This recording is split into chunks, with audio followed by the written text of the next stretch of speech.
Okay. Okay, well, the error was mine. Excuse me. Okay. I missed it twice. Mm-hmm.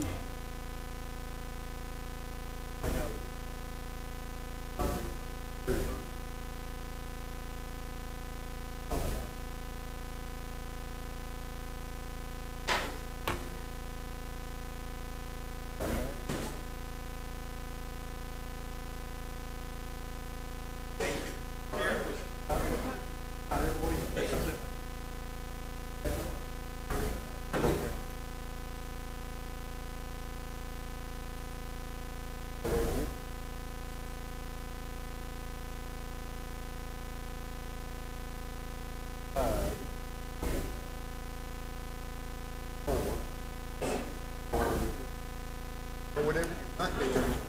Not do.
Got it.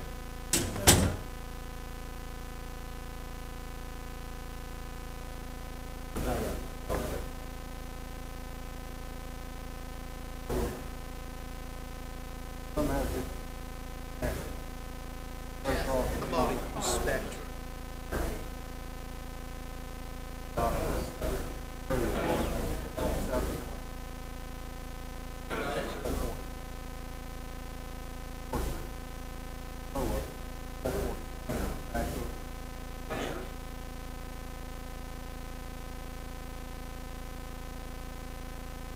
Yep. Right. But those mountains too, it takes a while.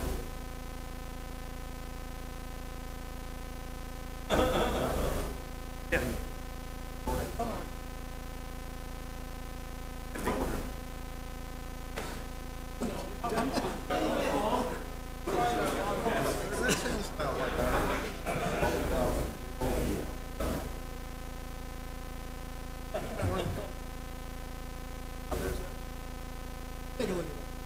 People up there, he doesn't roll crowd. I mean, they're good people, but they think too.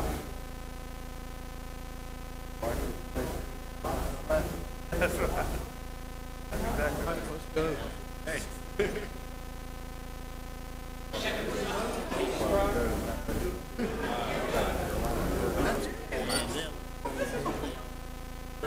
Nice bird.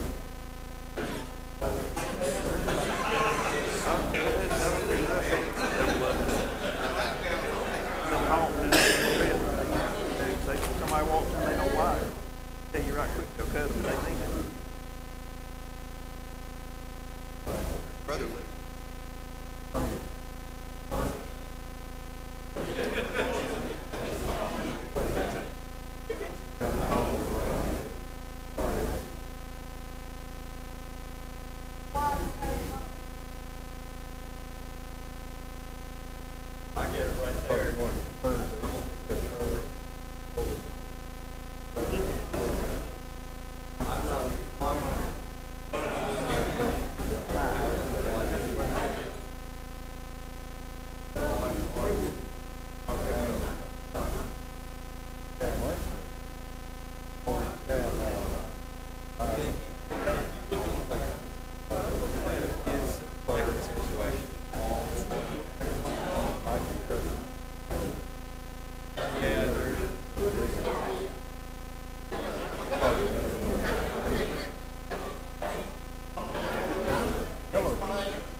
Mr. Hopkins.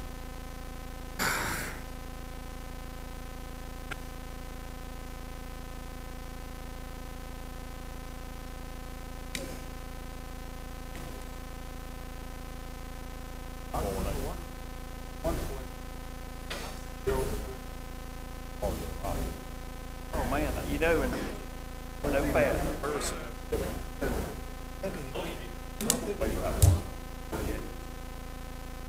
Welterweight. We only go by weight class. We ran it today. 140. Bet we ran it today.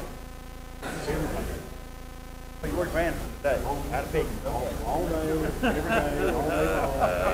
Did you have a good meeting? Good. We'll talk to you later. All right. This was good.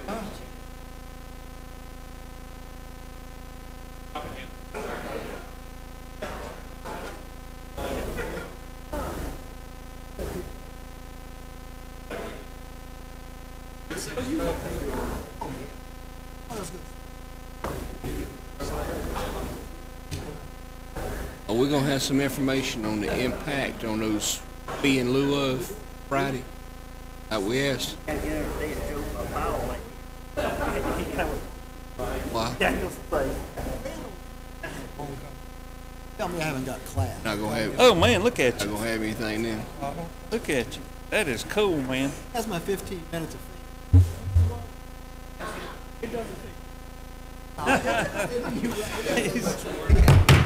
Everybody gather back in. We'll be getting started here in a couple minutes. About 5. Gather back in.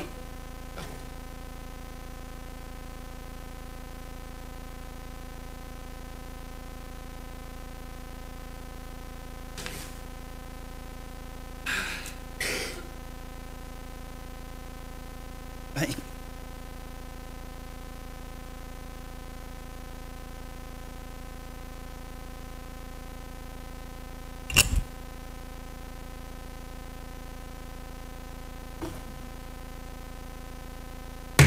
This time I'd like to call the council meeting back in back in session, sorry. This time moving on to item number 10A, ordinance third reading number 2011-030, ordinance to reapportion the county council districts of Anderson County as the population prior to the next general election. This time was being a public hearing. Anyone wishing to step forward and speak this matter, please step forward and state your name and district and address the chair, please. And be a public hearing. Anyone at all wishing to step forward and speak to this matter, please do so now. Mark Powell, District 7. I think I mentioned this the last time this was on the agenda.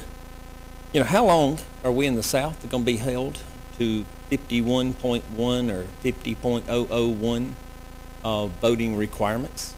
I think the things that happened in this country happened 100 or so years ago. I think a lot of changes have been made. I myself am no longer listed as a Caucasian. I'm listed as a Native American.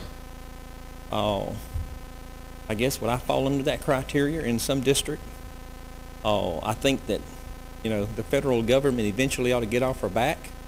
I think we've made many changes. I think the changes have been wonderful. I think it's has gone full circle. But I think that having to continue to draw a district, I mean, this map he's fixing to present you has all these little fingers that reach over and 200 people here and 18 people there and 90 people there. I guess we're a little more fortunate. At least everything we've done seems to be tangential. It touches. Up in the Charlotte, North Carolina area on I-85, they were actually jump communities and go 2, 3, 4 miles up the road and grab a cluster. Go 2, 3, 4, 5, 10 miles down the road and grab another cluster. I think at least we're keeping them touching for now, but I do think that we as a society have put up with long enough. I think it's us and a few other states that have to go through this. I wish I would send a petition, county, as well as state, saying, okay, been there, done that long enough. get off our backs. I wish somebody would have enough nerve to send that to the federal government so they'd leave us alone. We don't have to go through this every time. Anyone else? Anyone at all? Anyone?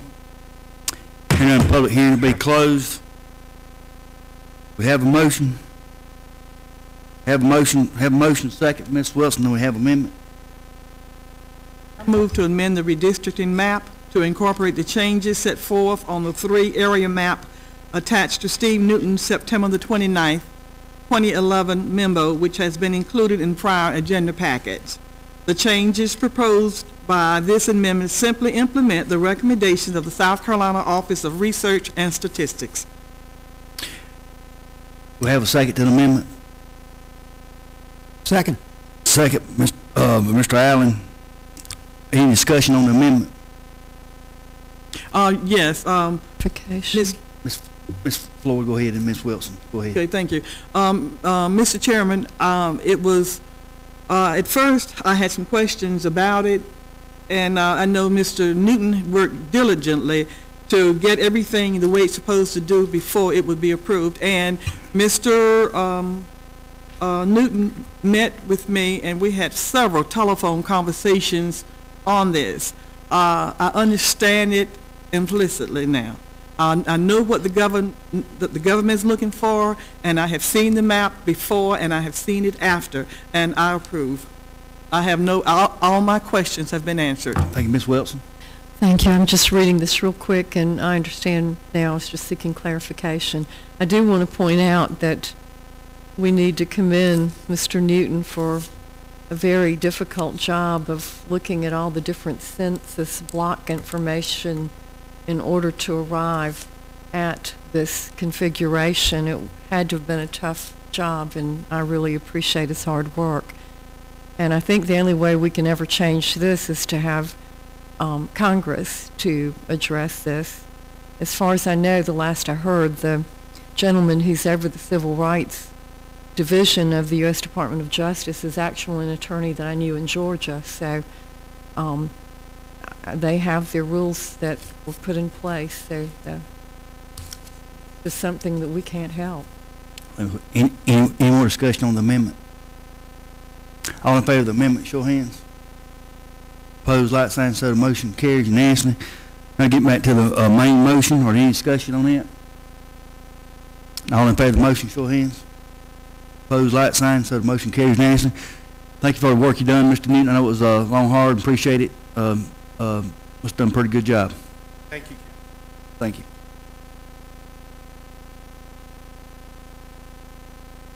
Moving on to item 10B, 2011-031, the ordinance amending section 55-31 of the Anderson County Code pertaining to the county's travel reimbursement policy for travel outside the state of South Carolina and matters related thereto. Do we have a motion?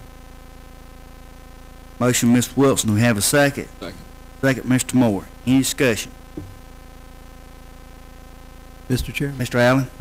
Yeah, I'm just wondering, I don't know, I've read and reread and wrapped myself around the axle on this, so maybe I'm reading it wrong.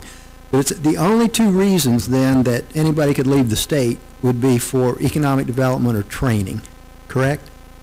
With permission of the administrator. With his permission, but I'm just thinking there's got to be other reasons that somebody might need to leave the state of South Carolina. And that's, unless there's some way to construe this that in that last sentence would allow the administrator to make that decision. Mr. Allen, it certainly does not deal with the sheriff's department. It's just, I would say, the general fund and the funds related, like the enterprise fund. Okay. Mr. Pitts. Mr. Chairman, I think, addressing Mr. Allen's question, I think number 3 there is kind of a catch-all that gives you that flexibility if it's needed. I thought so. Well, but it says all out-of-state travel permitted herein under must be approved. Well, the herein under is only for training or for economic development. Now, what if Mr. Newton were called to the Justice Department in D.C. to explain the the new districts. I think number 3 covers that. 1, 2, and 3 give you the scenarios where you can travel out of state. Under any scenario, you would need the administrator's approval or okay on it. So you could do that. The Yes, sir. administrator would give all approval. Absolutely. Would it be, one other quickie then on to that, would it be necessary, it says by the administrator, should we add or deputy administrator? What if the administrator's not here? Or is that Couldn't hurt. That's a good suggestion. to make an amendment to add or the deputy administrator? Sure. I would make that as a motion then to add or the deputy administrator. If the administrator The ain't administrator's not here. unavailable, Right. or whatnot. I second it. Second, Ms. Floyd. Any discussion, Mr. Allen's amendment? No, make sure I understand. So if the administrator is out of town, then the deputy administrator would make the judgment call. Well, yeah, or we didn't have the administrator. He's in the hospital or anything. You know, government's got to work. So I guess that's what Mr. Allen's. Right, or if you're on referring to. vacation for a week or, Well, vacation would be, I don't think would be a thing you get the telephone, but I mean, if somebody's in the hospital or if something would have happened, the administrator would have resigned or something, you ain't got one. You got to be able to operate, is what I would be more or less thinking of. Yes, sir, Mr. Crowder. So would it be reading or the deputy administrator in the absence of the administrator? yes. Yes, sir. Absent. Any more discussion on the amendment? All in favor of the amendment, show of hands. All opposed, like sign, so the amendment carries unanimously. Now, any discussion on the main motion? All in favor, show of hands. All in favor, show of hands. All opposed? So the motion carries. Mr. Waters, Mr. Allen, Mr. Dunn, Mr. Moore, Crowder, Ms. Wilson in favor. Ms. Floyd opposes. Moving on to item 10C, ordinance amending Chapter 2, Division 17 of the Anderson County Code in order to abolish the Anderson County Animal Shelter Advisory Committee and matters related thereto. Keep in mind, as we all know, this was amended last meeting with Mr. Moore's thing, coming back in, I'm summarizing now, we all seen this, suspending that of the committee to January, coming back and reappointing, all members have to be voted on again, and with a job description in effect. And we have a motion. I'll make a motion. Motion, Mr. Crowder. Second. Second, Mr. Moore. Any discussion? Yes, Mr. Chairman. Ms. Wilson. I just want to continue to point out that we are the stewards and the elected representatives of our county citizens owe the county the oversight and the review of all expenditures of the county. This particular department is in a $3.5 million new building. It has a $1.2 million budget. According to one of our councilmen's checking of the numbers, it looks like we have about an $840,000 annual loss. And we kill 70% or more of all the animals that are brought in. And while we're making some improvements, primarily with having a spay-neuter program that's just started up, no department in this county should go without oversight and review, particularly one that has such a troubled history. I shared with y'all last meeting correspondence questions from back in 2006. So what we're experiencing now has been, same type problems have been going on for years. In fact, at one point, there was an arrest made and a small blurb in the newspaper. There was a former employee, or I don't know if it was a current employee at the time, but it was embezzled allegedly around $140,000. So it really defies common sense to have no oversight and no review. So I would certainly ask our ad hoc committee if, in the meantime, while you're working on rules for the advisory committee, that y'all should make maybe weekly inspections, maybe take one of our local vets or a vet tech person with you on those weekly visits because there's always a better way to do almost everything. And at the very least, you'll get more efficiencies and address some of the issues and get it cleaned up. I hope we don't ever have to come back here and discuss it again. Well, I don't think that's gonna happen. I wish it would too. But, anybody have anything else? Mr. Chairman? Mr. Allen? Yeah. As you know, I proposed this ordinance, and my feeling on it is just simply I would like to give the shelter staff an opportunity to see what they can do. You know, we've beat this thing around for some 2 years now, and from the very beginning, there was animosity developed from the shelter committee to the staff at the animal shelter between the two. They've never really had a good chance to see what they can do. We've got a new administrator down there, director, that's been there about, I don't know, 4 or 5 months now. I would like to give these people a chance to see what they can do without a committee hanging over their head. If they can't do it, then bang. We have a committee down there that can really oversee things, if that's what we might need to do. But I would like to give them a chance without them feeling like they're on thin ice all the time and any misstep is going to get them, hanged. I also kind of feel like, if we turn around and appoint another group to this committee in January, kind of reminds me of the old story of the couple that get divorced, and one or the other goes out and marries the next first person they run into on the rebound, and then realize 2 months later, uh-oh, made another mistake. That's kind of in the back of my mind, too, as to what we might be getting into with this. So those are just my thoughts on it, and I'll shut up. Thank you, Mr. Chairman. Thank you. Anyone else? Yes, Mr. Chairman. More. Since all this has started, I have talked with several vets in around the county, and I feel pretty confident that they will step forward to serve on the committee once we do this in January. And I think that we get some good qualified, have some vets on the committee and set some good guidelines. I think that it will work. We just need to make sure that we do our homework and set some good guidelines on telling them exactly what they need to do. Thank you, Mr. Chairman. Thank you. And I'd just like to say also, I think Mr. Moore is right on far as the job description. That's what it should be, because I think it's been a misunderstanding from the start with this committee never was put together, in my way of thinking, the majority of council to be hall monitors, for a better lack of term. It was to have input, a better run operation of the animal shelter, and get some programs up and running. And that's what it be it. And I'm all for going back. You can't learn if you don't look at history. But also, let's give credit where credit's due. When we make these accusations, I know firsthand where the animal shelter was when this county took off, this council took office, and I know where it's at today. And it's improved tremendously.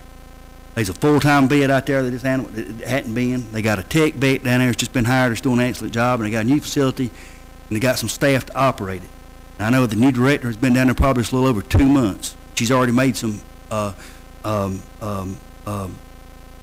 recommendations and some changes.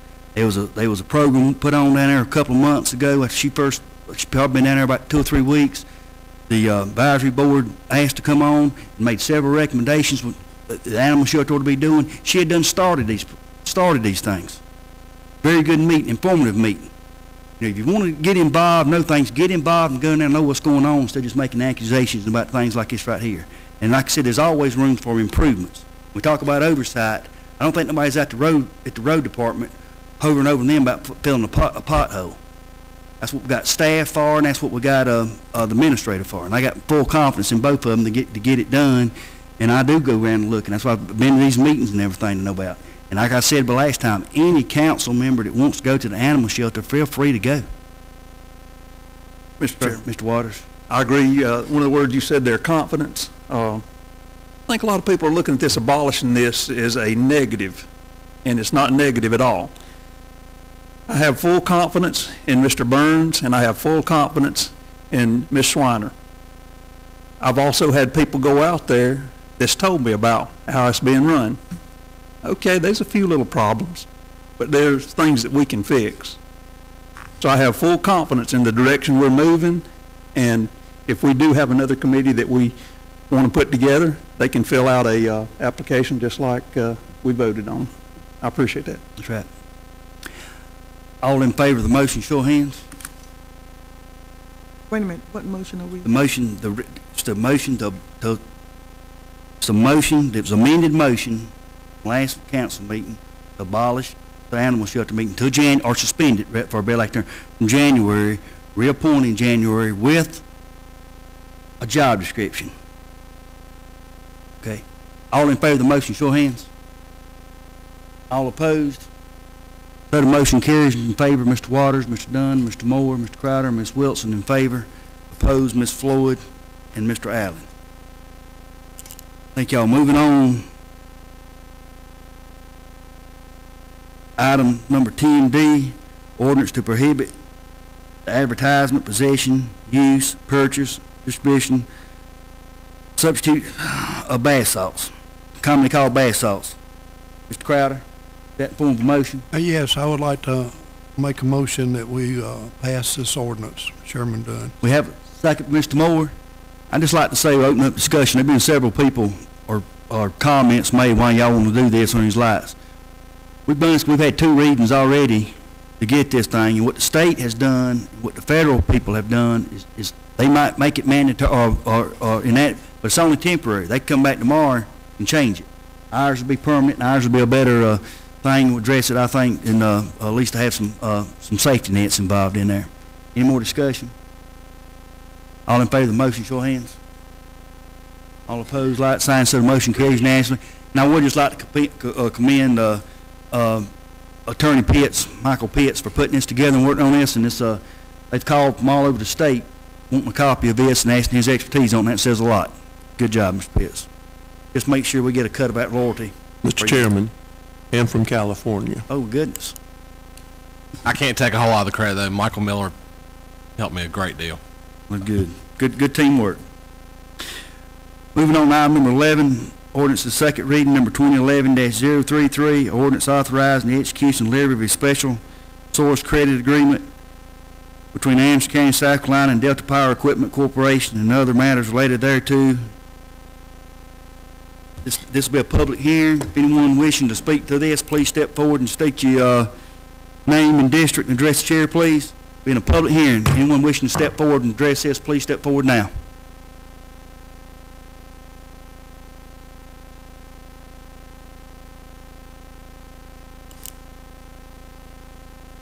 Anyone?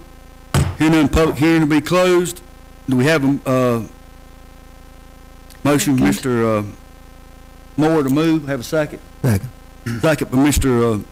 Crowder. This time, Mr. Do you have anything you want to comment, anything you want to say? Yes, sir, Mr. Chairman. Thank you. We do have in the audience today 2 of the members of ownership of Delta Power, Mr. Brian Whiffen and Mr. Norm McDonald, and also their legal representative, Wesley Crum. I think Whiffen's son is also with him in the audience.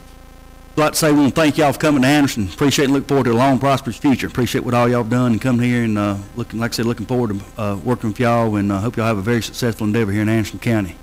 They've already exceeded their hire promise. They're approaching 50 employees. Great to hear. Done a great job. Great. Thank you. Great hand for y'all. What y'all done for Anderson County. Any more discussion? All in favor of the motion, show of hands. Opposed, like sign, so motion carries unanimously. Again, thank y'all. I said earlier tonight, item number 12 has been pulled. At this time, we'll be moving on to item number 13, a report from the Planning and Public Works Committee. Chairman, Ms. Gracie Floyd. Ms. Floyd. Thank you, Mr. Chairman. We had our meeting, and it was a very, very good meeting. In fact, I'm going to toot my own horn and the horns of the members of that committee. I haven't been to a meeting yet that I didn't think was a good meeting where we got a lot done. The members of this committee is Waters from District 6 and Mr. Dunn from District 5. Tonight, though, I'm going to need some help in getting everything done and everything said as quickly and as we can do this without dragging out the whole thing. So I'm going to ask Mr. Hopkins to please come forward, and he and I and members of the committee will chime in and out of what happened and what we decided to do. We started with the capital improvement plan review, and that's mostly what it was. It was just a review. We went over certain things, but no votes were taken, no plans were established during that time. Mr. Hopkins? Yes, ma'am. I'd like to just very quickly address a statement that was made earlier. This capital improvement plan is just in the early stages. Yes. And what our instructions to the staff were, bring all ideas to the table. Once this committee reviews it, goes through it, it's our hope that council will go through it, review it, and then we've even discussed that it needs to go to the public and let it be fully vetted before any vote is taken on this capital improvement plan. But we did encourage all ideas. We wanted to hear every idea that was out there, and then it can all be cut out. Project that was mentioned tonight, yes, it was an idea. It's not set in stone, and matter of fact, it got changed a little bit during your meeting. Mm-hmm. So with that, Excuse me, boy, I'd just like to say too, they're going to be several more meetings coming up with department heads going over these items, and everybody's invited. But when you come, we want you to come, but when you come, please come with an open mind that we're doing ideas when we have these capital improvement plan meetings, that they're just ideas. Please don't go out saying that this is going to happen and that is going to happen, because it's just an idea. Mr. Waters, you want to say something? Mr. Hopkins, would you comment on the new building that we're going to build at the Bells building, please? Well, I take the blame for the way it was worded. But yes, 2-3 years ago when that idea first came up, there was a lot of controversy about moving people out of town and that kind of thing. But we just put it on paper, just as an idea that something needed to be done back here. But our kind of direction that we got at the committee meeting was to split it up. The building might or might not be an option one day, but right now we got to figure out a way to pay to have it torn down, because those buildings either need money put into them or need money to take them down, and they're so old that general feeling is on the staff side anyway that we put all the money in them we need to put in them. But right now we still have people there that we eventually have to find a spot for. The point I wanted to get out here, we don't have any plans or anything like that. That was just it's just an idea. We don't even have plans on how to tear it down yet. Okay. Right. Appreciate that. Is that all you want to say about the capital? Because I'm be satisfied. Okay. Broadway Lake dredging update. We receive information on that, but I don't think it's what any of us had hoped to hear. About that Broadway dredging. This is where we were going to go into there with a private person and let him take the dirt, the sand out of Broadway Lake. In terms of he keeps the sand and we don't have to pay him. But since then we've gotten a new update, Mr. Hopkins. Well, at the committee meeting, it was pointed out that the contractor that had offered it went and probed the lake. It's a very small section on the very upper end of the lake. Not a lot of sand. When we called him back after the meeting, he, out of frustration or whatever, he said, look, if he was mainly concerned about a time frame being placed on him because of the market. If the market won't support it, he can't sell the sand, so therefore he couldn't give us a deadline. So with small amount of sand and the potential of the community having an expectation of it getting done quickly, he just declined to do it for free. So that's kind of where we left it, and not sure where we can go from there, but we will continue seeing if we can change his mind on that. We may have to approach it differently. Okay. All right. Council members, if you would turn to section 13C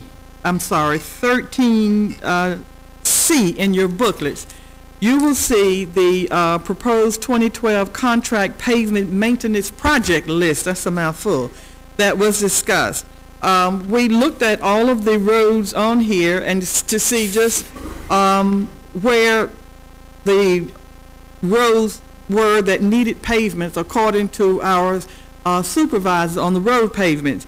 We looked at it, and then we all agreed that we would bring this to you tonight and ask you for your approval so that we could go further on this. Mr. Chair. I think we brought it tonight, y'all correct me if I'm wrong, for information. I think we wouldn't vote on next meeting now for him to look at, ain't that what we said? Yeah, I mean, if council's comfortable tonight, but Yeah. our intent was if you could bring this to a vote by the next meeting. Next meeting, I thought that's what would be next meeting. That's the Look at it. timing that we need to be able to put this contract together for next year. Okay, all right. I thought that we needed this vote tonight, and that's why it was sent in the packet, so that everybody can have time to Well, look at it. everybody needs to look at it, but I had forgotten, but Mr. Dunn's correct. As long as we get it approved at the next meeting, Okay. our time frame will be fine. I think we got a question, Madam Chair Lady, from one of the council members. Oh, excuse me. Mr. Crowder. I certainly do not understand the rationale for allocation of the money. I hope that my fellow council members will not be so punitive to District 1 that it will only approve one project in the amount of $40,000. For example, District 2 has $110,000 allocated to their particular ones, and if you go down and add up District 3, 4, 5, 6, 7, they all have significant amount of dollars. And my question is, why was District 1 given such a low number of projects to do? I mean, I just can't agree with it based upon my constituents. If we could, and that's the reason I say we got the next meeting to look at something other than get with staff and go over it and everything about the roads and all, so we can take that up, that'll be fine. So, Okay, our objective tonight was to, Information. I was going to say that. I'm sorry, I just helping you out, I'm sorry. No, our objective tonight was to let you know what we discussed, and we agreed to bring it to you, whether or not, when we vote on it tonight or next week. But this is where we are now, so you have time to study it for the next week. Madam Chairman? Yes? If I could, yeah, just two quick questions. How are these roads determined, and when you say paving, what exactly do you mean? Well, paving to us in this new reality right now. That's what I'm getting at. is chip seal and full depth patching. And Okay. that's not asphalt, that is the tar and gravel type that you've seen Been doing. already. That's a much cheaper way to preserve the roads for a few years until hopefully the money will come back for paving. This is a maintenance thing more than anything. We anticipate a little over if we combined all asphalt accounts and the C-Funds accounts, we're gonna have about 1.1 million. Maybe, if C-Funds kicks in that much. Compare that to the 6 million that we need to be spending for paving. Okay, and how were these arrived at? I mean, is this by driving around looking at roads, or? This is rated all year round. We have Okay. people out on the road rating the condition of the roads and determining what priority they should be placed in, and it's all determined by our engineering staff, their ratings. Okay, thank you. Mr. Chairman, may I? Ms. Wilson? A quick question. We had been receiving about 2.9 million from the C-Funds, and I know some of it was divvied out for state roads. So does this mean we're reduced in C-Fund allotments? The Anderson C-Fund Committee does still receive around 2.8, 2.9 million.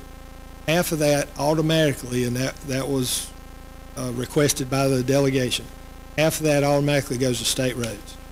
All right, and then that leaves about $1.4 million for local side. Then that local share is also shared with the municipalities. So based on what's been asked of them already and what we think will be asked of them, that will only leave about $1 million or less for the county to ask for. We need to be spending about 8 to 10 million a year That would be wonderful. just to keep up. I think it was in I was looking at the graph. Between 2002 and 2004, we spent about 8 or 9 million one of those years, and we got a significant amount of paving done. But we've only had 2 years out of 10 that had a measurable amount of paving. Everything else seems to be just trying to keep the roads passable. I know we can't talk about doing much more with the current economy, but it's really bad. Okay. I think Mr. Moore's, you got something, Mr. Moore? Yeah, hold up. One quick question. You are using the formula that we voted on. That money was divvied up by the formula, just like county council voted on. We're just asking now that you help us with this list once the list is adopted. You know, may I have a question? If it was divvied up by the formula, I just quickly summed up, not picking on Ms. Wilson, but her district, and it appears to be over $400,000 allocated to District 7, and District 1 gets $40,000. I don't believe that meets the criteria of the formula. No, sir. The formula sets the funding that goes in each individual account. This list represents the county-wide needs assessment from the staff recommendation. Now, we can meet individually with each council member and devise, using this, devise a list just in your district and put them in the priority you would like and make it match the dollars that's available in your account. But we're going to the C-Fund committee after we get an approval for a priority list. It's a county-wide list because the C-Funds doesn't look at districts. They're looking at county-wide needs. That's how we develop this. But doesn't county council have some input into how C-Funds are used? That's what we're asking now. When at the next meeting, hopefully we can have a list of county-wide projects that council will approve that we can go and ask for. We can't ask for it until council give us some direction. I mean, for example, I've had 3 calls this week requesting roads be patched, for the lack of a better word. So when does a council member have the opportunity to meet with you, discuss it? I'll meet with any of you anytime you want me to meet. We'll ride your district and we'll look at the roads in your district. We used to do that years ago when we had money to work with. This is something, like I said, we can talk about this all night, and I don't think, but it's something we need to look at. Sure. Each council person get back. We got, like I said, we brought this for information tonight. Y'all need to look over it and ride your road and see if you got it, because just like Miss Wilson, talking about the money she got, but she might know of a road that she thinks needs more attention than what's on that list or something other. Same way with any of us. May I, Mr. Chairman, one more time? It states in this memo that this year being only $20,000 per council district, I know Council District 7 got far less than that. I think they all did. And of course, Mr. Hopkins always heard me whining for District 7 over the years. We have 4 municipalities in District 7. And of course, the roads, since an edict was issued back in, I think it was 2002, 2003, that we would not be doing the roads within the municipalities, District 7 really suffered. We have a pin-up number of roads that desperately need help. And I know one that's not even on here right now, but we do need to focus as much as we can in the next budget year where we can to increase funding for road work. Thank you. Thank you, Mr. Hopkins. Are we ready to go on now? Ma'am. Thank you.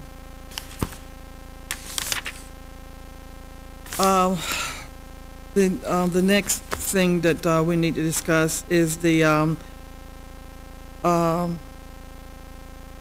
don't know where I am now. Is it Parks and Recreation? Easement. Thank you. Easement, okay.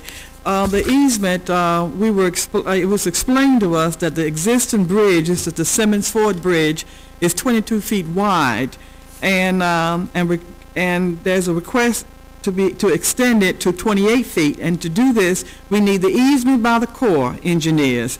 We sent proposals to the Corps of Engineers, and we would agree that the county only having to pay for the administrative expenses. And the committee has approved this measure to bring to full council tonight. Mr. Hope, Mr. Hopkins, do you have anything you want to add to that? There's a drawing in your packet on what we're asking the Corps for. This is a permanent easement granting us, but this bridge is across Hartwell Lake, and that's why we ask that we be allowed to accept this easement. All the work on the bridge will be done in-house by our crews. This comes from committee, doesn't need a second. Are there any discussion? All in favor of the motion, show of hands. Opposed, like sign, so the motion carries unanimously. Madam Chair, lady, moving on to item number E. Okay, item number E, thank you for that. It's the commercial zoning classifications. Now, Mr. West he came to us and he discussed the zoning classifications, but Mr. Hopkins now is going to go over that with you. It's intended to encourage development to the highest, best, and most compatible use of our land. Mr. Hopkins. Well, Madam Chairman, there's been discussion about our commercial zoning classifications need to be relooked and maybe tweaked a little bit. The committee basically just discussed some of the things that they had been hearing in the community about what needs to be changed. Staff took that information and they're working on it. You'll be seeing something in the future proposed by staff based on some of those conversations. That's really all we have at this time. And they'll be going to the planning commission, working through them, getting through county council. Okay, this is for information. Yes, and ma'am. the question is move on to the 2012 Brownfield Assessment Grant. Now, this to me is really exciting. There are three types of assessment grant available. One is a community-wide petroleum and or hazardous substance grant. We can get up to $200,000 apiece on each on that one. The site-specific petroleum or hazardous substance grant, we can get up to $200,000. And the community coalition grant for petroleum or hazardous substance with at least two other entities. In other words, we can do it, Anderson County can do it, but we have to do it with someone else. Well, after the committee received all the information that we needed, we decided to, we would like to recommend that the council look at the community-wide petroleum and hazardous substance grant, because we can get up to $200,000 apiece, which will make it about $400,000. Mr. Hopkins. Yeah, this, well, I can just go on what the committee agreed to. The larger grant was going to involve other agencies, and we felt like this could be controlled better if it was just county. But it does cover petroleum and it covers other hazardous type sites.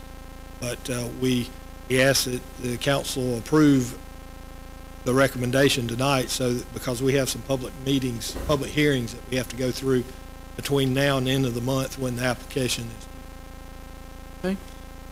Mr. Chair, we turn it back to you. It's coming from the planning Public Works Committee. It doesn't need a second. So I open the floor up for discussion, and I believe, if I'm not mistaken, help me out, this was for them to ask them permission to apply for something other. Not, if we get it, it ain't saying we locked into it or whatnot, but it is getting them a deadline to get the paperwork in place. Ms. Wilson? Are these potential sites only in the city of Anderson? Can we look at some of the other areas like Honea Path, Williamston? I believe they can. It can be county-wide, but it's... District 7 has requested respectfully for many years, and we haven't gotten any assistance. And we have a lot of old mill sites. I'm sure you've got mill sites in Belton. I'm sure there's some over in the Piedmont area. I know Pelzer has a serious issue, and there's some in Williamston and Honeypath that should be at least considered, and I would appreciate if we could open it up to other sites as well. Mr. Burns, Ms. Wilson, can staff work, and I'm asking a question, they might already be working, I mean, like Ms. Wilson's talking about Honeypath and Belton, and I don't know what Williamston's got, they probably got some too, I'm sure, in Pelzer. All these have got city governments or whatnot. Can we combine our efforts? And when I say that, I mean, do they know these, or are they putting in for these grants and trying to get some cleanup on their own? Or Pelzer has put in for a grant. Honeypath has not put in for a grant. Iva's not put in for a grant.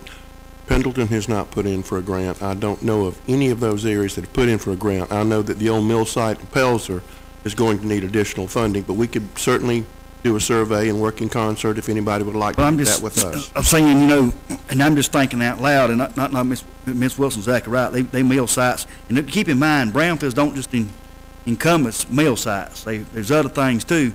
But what I'm saying is, it behooves me for Anderson County to stick his nose in. If Belton or Honeypath, they ought to be leading this thing too. I'm trying, my way of thinking. It'd be an invitation on nothing. And so we should make an effort on that. But the point is tonight is that we have to decide on what type grant that we are going to apply for. It's not where the money is going. That's right. It's what type of grant. And the committee looked at the community-wide petroleum and hazardous substance grant, because we can clean up mills or whatever else and get $400,000 to doing it. And this is what I'd like to bring before the county for approval. I mean, we've approved it, and I would like to bring it to you for a vote. Any more discussion? I'd like to ask a question. Crowder? Not specifically about that, but usually in applying for federal grants, many federal grants allow the concept of indirect costs to be assessed, because there is a cost to the county to administer these projects. And so I would like to make sure that when this grant is written, from my perspective, that if the grant does allow for administrative costs, that the administrative costs be contained within the grant, so that the county doesn't have to continue to fund the administrative side free, unless we use it as a match. I think we discussed that about using it for our match. Any more discussion? All in favor of the motion, show of hands. Oh, yeah, thank you. All in favor? Nobody. All opposed? Third motion carries unanimously. Madam Chair. Okay, thank you. The last one is the Honeypath Transit Route. Mr. Hopkins discussed this BHP transit route with us, and he did a really good job. So I'm just going to let him. Just go ahead and explain this to him, and then when we get back to the vote, and I have a question I need to ask full council. Okay, Mr. Hopkins. Well, this was brought to the committee basically for information. We've been working on trying to get a route. Council's been has considered this a year or so ago. Not just this, but other transit stuff. We brought this to the committee to show them some estimated numbers. Letter that we took to the city asking them to consider it and to draw up an agreement. The plan is, at least in the first year, that the city would get as much money out of their regular funding cycle as possible, and we would pay our portion out of the earmark money that set aside for this. It's the same as the McDuffie route, Homeland Park route, and it's very similar to the Clemson 4U service route. So it's not outside of what the earmark that we've been using the federal earmark money for, and this would open up some rural transportation by us going to Honeypath and Belton as well. But we're moving forward, and as long as council's okay with us to continue moving forward on this. Now, one thing that the city has brought up is that they're concerned about trying to get a fifth bus into the Cants area without doing some renovations, and they can't really go for grant money to do those renovations. until they have something to leverage their money, meaning second floor. This is given to you only for information, you know, at this time. This is only information. But before I end my my report, I'd like to ask the chairman. I have been told that we already have the bus, that the bus has already been purchased for this Honey Path route. Do you know anything about that? No, ma'am. If I do, I slipped my mind. I think I would remember something that big, but no, ma'am, I don't. Okay, may I ask Mr. Burns? Yes, ma'am. And Mr. Burns, do you know anything about that? I think the city's purchased a bus. We have no agreement with the city where it will go. That'll go But they for have, county. okay, they have purchased a bus, okay. They have a bus.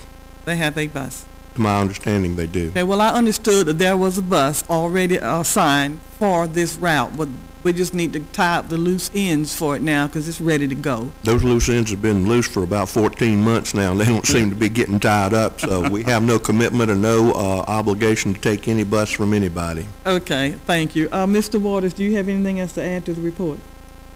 Okay, Mr. Dunn, do you have anything to add to the report? No, ma'am. Thank you. Okay, well, I hope the council will accept this report of the Planning and Public Works Committee, and we thank you. Mr. Chairman? Thank you. Ms. Wilson? Just some questions. It's always nice to have a bus to go pick up folks around the county, but this is still not the entire county. And I had a couple of questions, and maybe Mr. Hopkins can answer. What is the source of the funding and that's been earmarked, and how many years remaining do we have at the figures given? And do we have a proposed term? It looks like it's 36 months, 3 years so far from what I saw. And then fourthly, dealing with the McCants building, there's the issue of a $1.2 million bond that the county's still having to pay. And it seems that we need to, if we're going to provide a facility, we need to figure out who's going to continue paying that, how we're going to maybe prorate the payments or something. As far as the McCants building, it's been the thought all along that the appropriate parts of the building, like the roof built, the windows around the second floor, anything that was paid for out of that bond or even future dollars would be part of the regime fee that the city would have to pay back to the county, so that we're all combined maintaining that building. It wouldn't necessarily be appropriate for them to have to pay for a bathroom downstairs, but you know, whatever's appropriate for their share of the building, that would be built into the agreement between the county and the city. Just Tom, I don't mean to interrupt you, but just the we went through this and working on some things. Nothing to add or take away from the McCants building, but about the years and the funding thing. On the earmark funding, we have I don't have the exact number. I think it's about 1.4 million, 1.3 million, somewhere in there. Still remaining in the earmark money, that federal earmark money. That's paying for the CAT bus out of that, and it's paying for a portion of the Homeland Park route, and this will be a third thing that's being paid for out of that money. My estimate is that if we do all three, that money would be there for about 3 or 4 years at the best, and we'd have to figure out something different. Thank you, Mr. Hopkins. Moving on to item number 14, approval of bids, and I don't believe we have none. Item number 15, appointments to various boards. I don't believe I've seen none. Does anybody have anything needs to come up on? I would just like to say on appointment of bids, would look over all council members will look over their list of board members and commissions. I know we have some openings. I think Mr. Burns, because I got a copy of one. Everybody should have got a copy of one on one of the directors sent us out about some openings coming up. I think mental health board, something like that. I know we've got some openings at the Civic Center, and you know we want to talk about the Civic Center, this and that and other. We need to keep our boards keep an active member and stay in touch out there, because I know we're a few board members short on it. So let's keep that in mind. And some of our boards can't function because of has a chronic time about people not being able to attend, especially like our appeals board. So we need to make sure those get filled as quick as possible. On that subject, Mr. Chairman. Yes, ma'am. All right, Mr. Dunn, did you, I'm sorry, Mr. Burns, did you? Made him feel good tonight, Ms. Floyd. Did you have the opportunity to look into the board that I mentioned to you that met at 1 o'clock, and it was inconvenient for a lot of people to get? We have two boards that do that. I can't remember the other one offhand. We're looking at that, Ms. Floyd. Yes, ma'am. Okay, thank you. This time, moving to item number 16, request by council members. Waters. Allen. I may have one. I have a request or a question. The Wreaths Across America for the Richard Campbell Cemetery out there, is that, I mean, I have no paperwork on it. That is a 501c3? I don't know. I was going to have to get some information. I just got it a couple days ago. I was going to see, try to. We've got time on it, so I'll just wait till next time around and see if, what information we have on it. Okay. Anything else? That's all. Thank you. Ms. Floyd? I don't have anything tonight. Thank you. I have none, Mr. Moore. None this time. Mr. Crowder? No, sir, thank you. Wilson? District 7 would make the appropriation in the form of a motion from the paving account for $3,000 to go toward the proposed parking lot at Belton Honeypath High School. Have a motion. We have a second. Second, Mr. Moore. Any discussion? All in favor of the motion, show of hands. All opposed, like sign. So the motion carries unanimously. Anything else, Ms. Wilson? No, thank you. Thank y'all. Item number 17, Administrator's Report. Mr. Burns. Mr. Chairman, just one item. You should have a letter, and this will be the first time that you've seen this letter. It is from Habitat for Humanity, and they are requesting a county-owned building in the back of the parking lot of the Habitat Restore, 210 South Murray. They would like to have that, use that for storage and expand their operation. It looks like it belongs to their organization now. We don't have any use for it. The only thing the county's ever done there is put a door.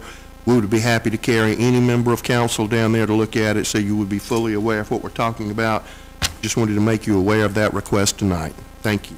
Would please, council members, please make arrangements to go in there and look with the staff and see this is an item that has been requested. We need to give them an answer, either yay or nay on. And this building is right, joins our property, sort of adds up back to the 911 center we got right now. Like Mr. Burns said, if you'll just look at that piece of property, you'll think it goes with the Habitat building now, where that building's at. And it is a small building. It's nothing big. It needs some repairs done to it. Moving on, number 18, citizens' comments. Please, Mr. Pitts, calls your name. Step forward and address the chair, please, and give your name and district. Mr. Pitts. Mr. Chairman, first that's Brooks Brown, the 4. Thank you, Mr. Brown. Mark Powell.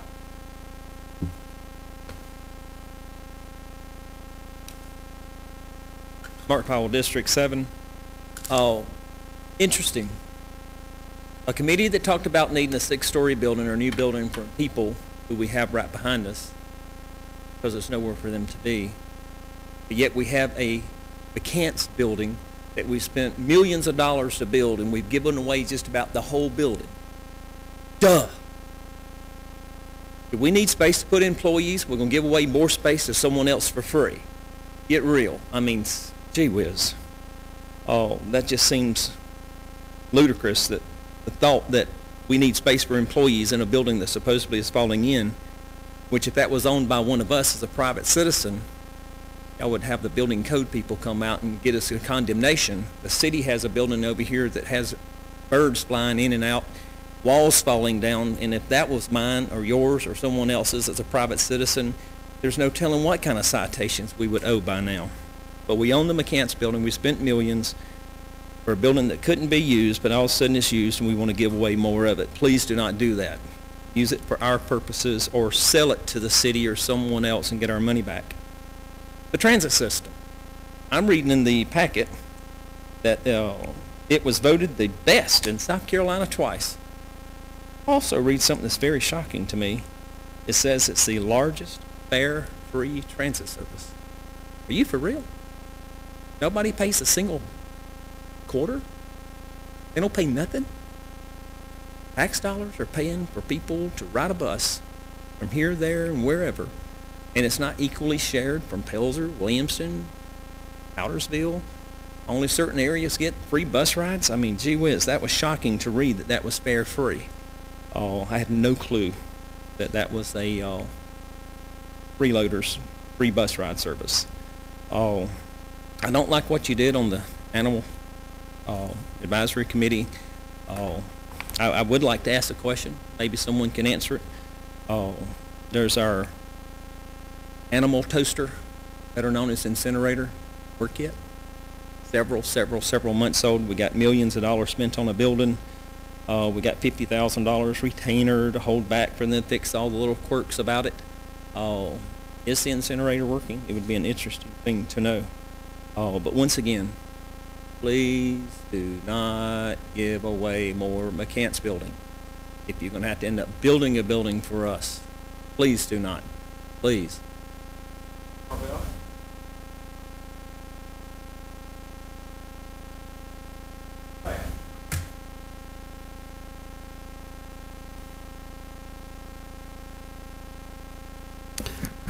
Elizabeth Fant, District 3. Excuse my cold. November 2011, 3 years since the disaster of November 2008. Word lies, a denial of the democratic process and repudiation of everything legal and accountable happened. The old council mostly was ousted and new installed. Fast forward, where we have a council members who are better behaved towards each other, but not much has changed. You were elected to be conservative and green government. Instead, we've overspent on the Townsend building, furniture and repairs for the solicitors, spent a huge amount of money on 911, stormwater, etc. Despite questions, you're still growing government and hiding information from us. You were expected to listen to constituents. Instead, we're derided, discouraged, and lied to. The shelter is just one example. We're told one thing and the opposite is true. Our lawyer told us that we had to create a charity group in order to have volunteers at the shelter. But people volunteer. Supposedly there are no fosters, but people other than staff foster. Some shelter advisory members can't go through their shelter where 2 members have unlimited access. Shelter staff are protected.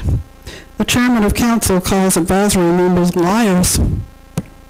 The chairman of our council calls advisory members liars for facts brought before them. Attest by the recent comments, Elizabeth to Mr. Dunn, I understand the crematorium is not working. Dunn, red-faced, hot and testy. Ms. Fant, do you want to know everything when a toilet doesn't flush in the county? I think that's totally inappropriate. Also, I volunteer at the shelter, or did. You don't volunteer at the shelter. You don't volunteer at the shelter. My name is on the sign in, but no, I'm lying. Okay, let's back up a little bit to Saturday a week ago. Saturday a week ago, I went out to the shelter to volunteer. I volunteer at the shelter. When I go in, I either work in the laundry or the dishwashing or the shredding. I've never had a crossword with anybody out there, nor have they had with me. I'll go in and volunteer, do what I can to help them, and leave. There's never been a problem. I happen to drive up, and the new director is standing outside the glass doors where a patron is walking a dog. I comment on the dog and say to the people, that would be a great little dog to adopt. You ought to do that. And it's a private place, and the director is there, and I ask her once again about something she told me in a meeting in front of our interim administrator. I ask her again the answer to that question. She lies again. At this point, I've actually found the answer, the truthful answer to that. when I present her with that information. That's time, Mr. Chairman. Thank you, Mr. Pitts.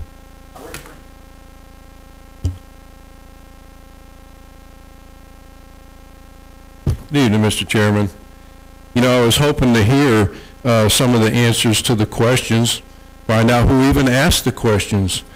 I'm very disturbed that you so abruptly dismissed the whole thing and didn't even care to allow our interim administrator a few minutes to read that thing aloud so that maybe some of us out here in the audience wouldn't run around making allegations. Maybe for once, from this supposed open, honest government, we would get some insight as to what's going on behind the scenes. But apparently that was too much to expect, Mr. Chairman. You know, we have a woman sitting here who takes her time, takes her money, volunteers for the animal shelter, who is sitting here with a trespass notice on her head. No charges filed. Violation of her right to face her accuser. There is no accuser because there's no charges filed because the person didn't feel have enough backbone to want to file any charges because they knew it was a bunch of rubbish to begin with. The lady has had no court appearance. It's her word against the other person. That's what the officer said. The officer should have had the whole thing dropped right then and there if there was no proof either way. It takes multiple cruisers, multiple deputies to go to a handicapped woman's house and give her a piece of paper or try to. And we're supposed to feel proud in this county that that's the way we treat someone who has dedicated their life to taking care of dogs in this county, dedicated their life to starting the animal shelter to begin with, spent countless hours volunteering at that shelter. We're supposed to feel proud of our actions? Disgusting. That's what I feel right now. I hope that you all don't let this thing go the rest of this week without being resolved. This is totally ludicrous. We're told that the owner signed off on this trespass notice. Tell me, who is the owner of that animal shelter? Is it not every one of us that pays taxes that help make that thing a reality? What about the people that donated the land for that animal shelter? Are they not partial owners? You pay disrespect to everyone involved if you allow this to continue. Thank you. Thank you, Mr. Pitts. Moving on, remarks from councils, Ms. Wilson. Thank you, Mr. Chairman. The McCants building was brought up. This again represents the situation that predated most of you on council. The McCants property had 13 acres, but it was piecemeal given off. It's a site that should have been given serious consideration before the Kroger site was purchased. The former county council and administration were set on purchasing the former Kroger site, paying easily $600,000 more than necessary, and then we floated about $6 million in bonds to do that. This purchase benefited a few certain individuals and caused a major block of business to leave downtown to go to that new Kroger building, county building, which in turn caused a lot of businesses to close downtown because of lack of traffic. Another site that should have been considered before the Kroger was a downtown former bank building that we ended up paying rent, probably sufficient to have bought the building. So we've had a lot of really stupid nonsense and probably fraudulent deals that we're still having to clean up after. But I want to tell everyone we appreciate the county citizens, the county staff, and our current county council for trying to work hard to get this mess straightened out, and I appreciate all that you do. Thank you. Thank you, Mr. Crowder. No comment. Thank you, sir. Thank you, Mr. Moore. Nothing tonight, Mr. Chairman. Ms. Floyd. I have several things tonight, Mr. Chair. First of all, I'd like to give a shout out to Homeland Park. I know that a lot of you were not able to make it down there last Saturday night when we had to scare the crime out of Homeland Park. But I wish you had been there. We always talk about what's wrong with Anderson, but we never talk about what's right with it. You always can get a bunch of people to come up and fight or raise sand about nothing. But when it's time to stand up and say, job well done, Homeland Park, job well done, students, job well done, little kiddies, you have very few people doing that. But to Homeland Park, you showed out Saturday night. We had a ball. The gang task force, I had a note here for gang task force, but I forgot what it was. But anyway, a little comment was made tonight that sort of disturbed me. It was about why we have to have the Justice Department setting guidelines for our voting folks. You know, there were a lot of questions we asked why this had to happen and why that had to happen. But I would like to know what the speaker is comparing this thing to when he says we have gone in full circle. That time, 100 years, I mean, it's too long to be doing this. I'd like to know what is he comparing this thing to. We have a bill right now in the House that's going to call for people to show their ID before they go to vote. That's going to disenfranchise a lot of people. And you worried now that the Justice Department is checking on us? Thank God for the Justice Department. Folks, please, be careful of what people are telling you. Be careful of what people say. Listen carefully to what you hear. There's this man once who listened to that radio station where they told people that I don't answer my phone calls. And this man called me up. And he said, oh, you answered the phone on the second ring. I said, I always do when I'm home. He said, they said that you never answer your phone. So I said, you had to rouse me up, interrupt my busy day, just so you could see what these people were saying was true or not. On one hand, I wanted to thank him. On the other hand, I wanted to say to him, you know, like, man, get a life. Get a life. And another thing that we need to be careful of, folks, if we rode a donkey backwards through all of the rhetoric we hear about November the 8th and the stuff that happened down there in the new building and the old building, if we rode a donkey backwards, we would be in the 15th century now. Let's turn around on this donkey and move it forward. Thank you. Thank you.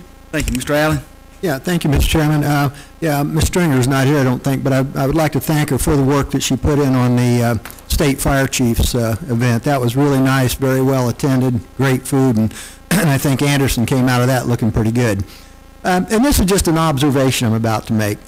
Over the past 2 years, if anyone wants to go back and take all the newspapers from the past 2 years, the Independent Mail, take a look at those, all the tapes you can get off of TV, all the tapes from the radio station or whatnot, I would imagine you're going to find that there's more verbiage and more ink spent and spilled on the animal shelter than anything else. Was there a pile of poop at the animal shelter at one time? I don't know, but it makes front page news and people talk about it for weeks. We should be more concerned about economic development, infrastructure development, water, gas, electric, sewer, quality of life, numerous things. If anybody in the entire county wants to harp at me for not getting onto something, getting something done, pick those categories. I feel they're much more important than the animal shelter. Now, somebody's going to say, that guy hates animals. No, I've got 2 shelter pets at home. I love animals. My wife and I especially, my wife contributes a lot of money to the Humane Society and the local animal shelter every year. I love animals. But I think we need to concentrate on the real problems of Anderson County and what we need to have here to really work on to bring industry and jobs in and not spend so much time on the animal shelter. And that's all I have to say, Mr. Chairman. Thank you. Thank you, Mr. Allen. Mr. Waters. I was at a meeting the other day and I was asked to explain. I always say it's all good. Well, you know, my explanation is there's problems out there, but there's also solutions to those problems. And just like the animal shelter, we can solve those problems. We've got a lot of other problems in other places too, but there's a lot of good in Anderson County, just as Mr. Allen had said. That's what I'm looking for, is the solutions to the problems, and that's what I'll continue to look for, and it's all good. Thank you. Thank you, Mr. Waters. I'd just like to say, want to introduce, welcome Ms. Driver aboard over there. I'm glad to have you with us, and the night was pretty good meeting, Ms. Driver, so don't, y'all ain't like yes, we'll go this quick. But we welcome you aboard Anderson County. Also want to thank Ms. Stringer and all of Anderson County staff who helped bring the fire chiefs convention here. It was a big thing for Anderson County and talked about, and hopefully we'll get some more things out of it. And I'd just like to say also, want to thank citizens out there and the citizens that called. I had a few citizens call me this week and ask questions. I really appreciate people call and ask questions, know what's going on, and take time to find out what's going on instead of make accusations. And appreciate that, and I appreciate fellow council members here tonight for all what y'all do, and especially I mentioned earlier tonight Miss Floyd's leg and health thing. Mr. Allen had some surgery this past week. Hope he's doing well. Wish him better. Mr. Moore was involved in an accident today and got banged up. And lucky he was even make it here tonight, and very fortunate for that and thankful for that, all the council members. So, you know, that will be adjourned.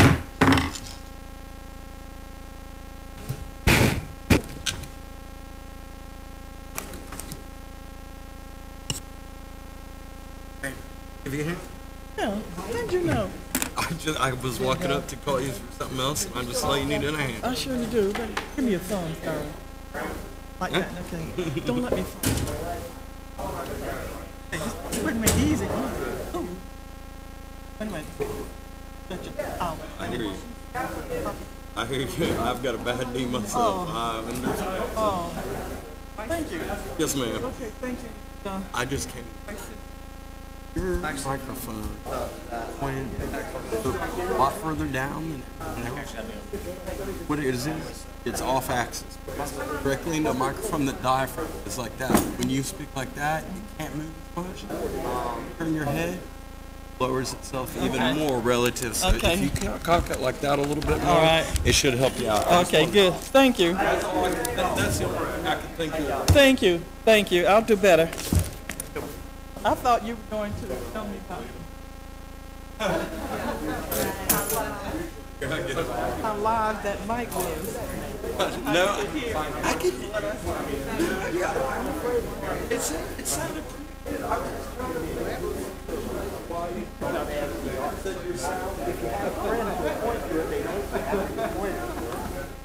Oh yeah.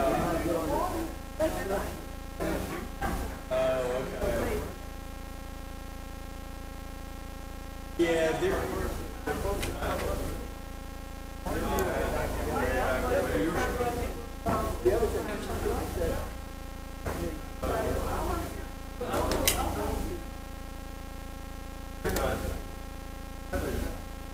wait a minute.